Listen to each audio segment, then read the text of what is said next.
Good morning, everyone. This is Lance, an equity analyst for ABCAP, and welcome to Daily Trading Notes.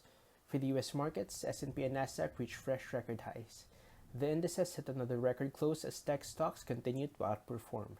Zoom Video jumped by as much as 40% after it reported an EPS of $0.92 per share, which beat analysts' expectations of $0.45 per share. Meanwhile, heavyweight tech stocks continued to build up on their gains, with Apple, Amazon, Alphabet, and Netflix all up by at least 1.4%. Dow Jones rallied 216 points, Nasdaq rallied 162 points, while S&P rallied 26 points.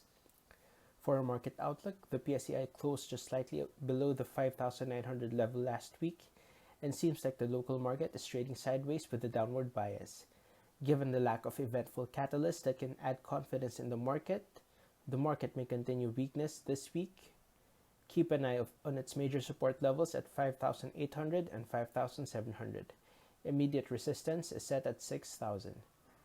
We advise to stay on the sidelines and wait for huge dips to take advantage of select companies. We are maintaining our select picks for this week: BPI, GTCAP, SECB, Ali, CMPF, and Pure Gold. We like either safe haven sectors during the pandemic, such as consumer and telco, or companies that are extremely cheap in terms of its historical averages, such as GTCAP, Metro Bank, and BPI. In other news, the country's PMI slid to 47.3 in August from 48.4 in the previous month.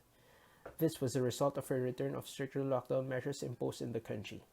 The recent figure also showed the lowest level in 3 months.